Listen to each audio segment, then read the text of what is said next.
నిన్న సోషల్ మీడియాలో కడప టౌన్లో ఒక దుష్ప్రచారం జరిగింది. కంటైనర్లో డబ్బులు తీసుకొని పోతా ఉన్నట్టు, ఆ కంటైనర్ని పోలీసు ఎస్కార్ట్ చేస్తూ ఉన్నట్టు ఒక దుష్ప్రచారం సోషల్ మీడియాలో జరిగింది. అది నిజంగా కూడా అలాంటి వార్తలు ఆ విధంగా ప్రచారం చేయకూడదు. సోషల్ మీడియా అనేది ఒక మంచి కోసం చేయాలి. యాక్చువల్గా అది ఒక మినిస్ట్రీ ఆఫ్ డిఫెన్స్కి సంబంధించినటువంటి కంటైనర్స్.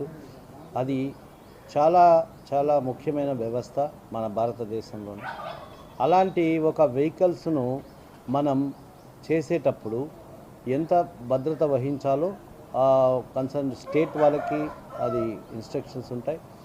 అదేవిధంగా పోలీసు మరియు రక్షణ వ్యవస్థకు సంబంధించిన ఆర్మీ పీపుల్ దాన్ని ఎస్కార్ట్ చేసుకుంటూ తీసుకువెళ్తారు.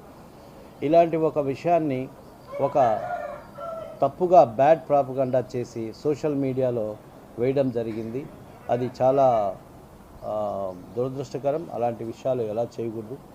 ఇది చాలా చాలా ఇంపార్టెంట్. అది అదేవిధంగా పాత్రికేయుల సోదరులకు కూడా ఇప్పుడు నేను ఇచ్చేటటువంటి ఒక విన్నపం ఏంటంటే, ఏదైనా సోషల్ మీడియాలో ఒక విషయము మనకు ఎవరో వ్యక్తిగతంగా ప్రచారం చేసినప్పుడు దాన్ని మనము ఆ యొక్క కన్సర్న్డ్ వ్యవస్థకు సంబంధించి ఆ డిపార్ట్మెంట్కి సంబంధించి వాళ్ళని క్లారిఫికేషన్ తీసుకోవాలి.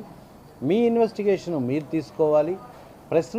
ప్రెస్లో వచ్చేటటువంటి ఏ విషయానికైనా చాలా మంచి వాల్యూ ఉంటుంది. అలాంటి ఒక వాల్యూ ఉన్నటువంటి వ్యవస్థలో ఇలాంటి దుష్ప్రచారాలను వాళ్ళ యొక్క దీంట్లో పబ్లిష్ చేయకూడదు.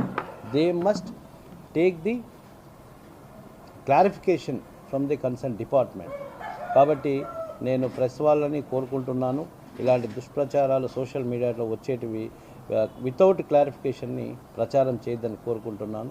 నిన్న ఒక ఆర్మీకి సంబంధించినటువంటి ఒక కంటైనర్లు వెళ్తూ ఉంటే దాన్ని డబ్బులు తీసుకొని పోతున్నారని చెప్పడము ఇది చాలా దురదృష్టకరం.